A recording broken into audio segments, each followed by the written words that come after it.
When I was in the midst of my gambling, I didn't care about anything except placing my next bet. I was always thinking about gambling in some capacity, whether it was what my next bet would be, where the money would come from for my next bet, or simply checking on bets that I had already placed.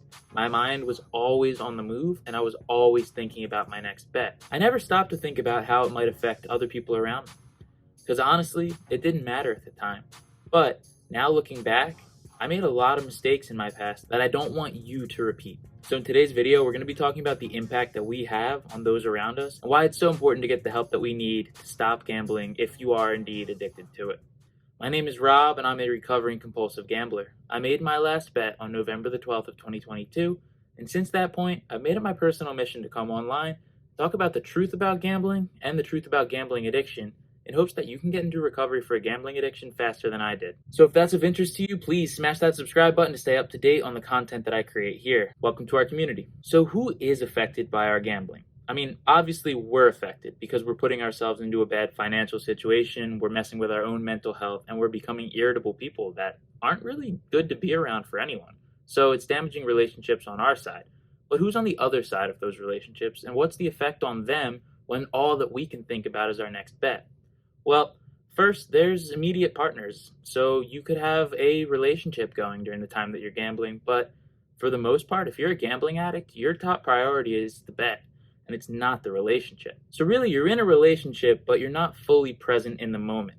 And when that happens, the other person might not feel very validated, and that can end up progressing into a lot of arguments down the road. As someone who's been in relationships during the time that I was gambling, I can tell you that they were lacking a specific quality, and it was care on my end. I did care about the people that I was with, but I always cared about myself more, and that was pretty clear through my actions. I was always thinking about placing my next bet.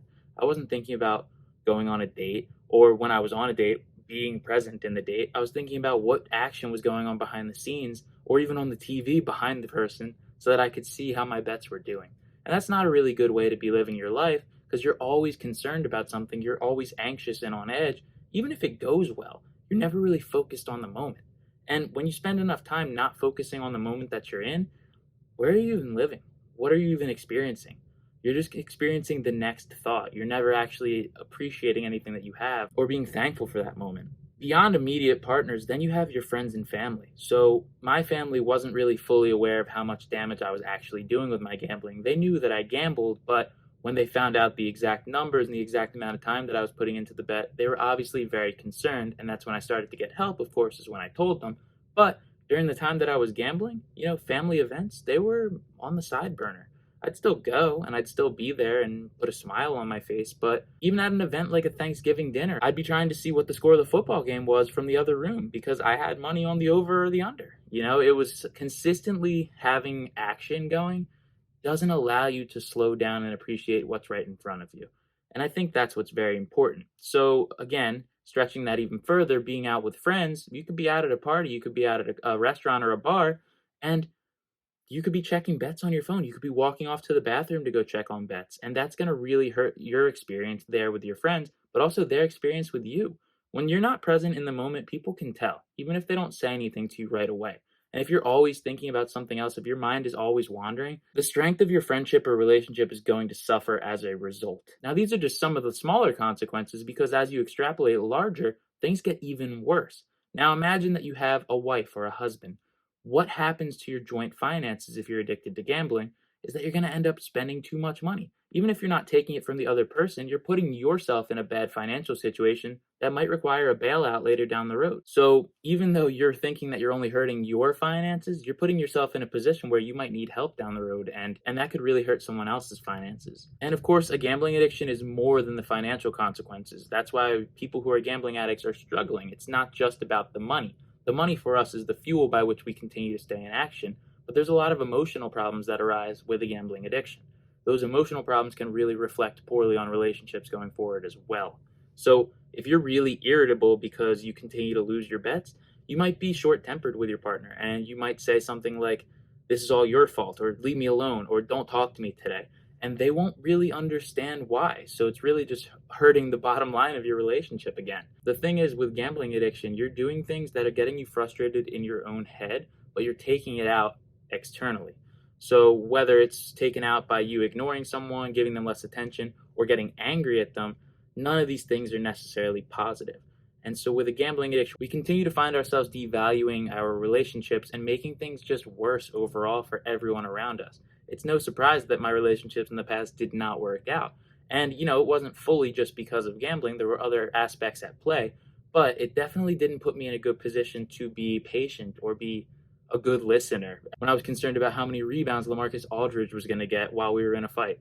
It's not good to be outside of the present moment. That's why since I've quit gambling, I've been really focused on rebuilding relationships. One, yes, but also rebuilding my relationship to myself and to the present moment. I've said present moment probably 20 times already in this video, but it's so important. When we're not living our days, we're just mindlessly walking through and expecting the next thing to be the one that pays out big. It's a miserable way to live. You don't live at all. You're always just anticipating living. And so through meditation, through being calm, and through not gambling and not having anything to stress out about, I've really found myself to become slightly more patient, though I still have a ways to go, depending on who you ask, a long way to go. But I found myself just being happier and more connected to the moment where I can actually appreciate what's in front of me. And that was something that I never had before. No matter what I was doing, I was always either angry, stressed, depressed, or anxious, and I was never thinking about what was right in front of me. I was only thinking about what was going to come next. Gambling addiction is the disease of wanting more. If you're always wanting the next thing without ever appreciating where you're at, you're never going to be satisfied, and your relationships to the people around you are absolutely going to suffer as a result. So here's some tangible things that you can do right now to start to improve the relationships in your life and lower your stress levels. Of course, what I'm going to tell you is to quit gambling if you're addicted to it. Now, this is done by going to support groups, turning over control of your finances to a trusted family member or friend while you're recovering, self-excluding, and finding something productive to do with your time. Until you find something to channel your energy and passion into, you're just delaying the inevitable. So you need to make sure that you're getting out there and working on something, no matter how small, no matter how insignificant you might feel in the beginning about it. Go out there and try something new that isn't going to keep you addicted and isn't going to keep dragging you down so that you can drag everyone else around you down. You want to be lifting people up, but you can't lift up other people until you've gotten yourself to a good point, because lifting up physically implies that you're at a higher ground and you're pulling someone up. If you're always going to find yourself at that depressive low from gambling, you're going to be dragging people down. That's just the truth. So if you want to live a happier and healthier life, check out the PDF that's linked down below in the description. It has a list of free resources that you can use to start to recover from a gambling addiction today, and then begin to rebuild those relationships slowly over time by just being a more positive person, being connected to the moment, and not thinking about the next bet. If you found this video helpful or interesting at all, please give it a thumbs up and share it with anyone that you think would benefit from this kind of thought pattern. I know that we can keep getting better together, one day at a time.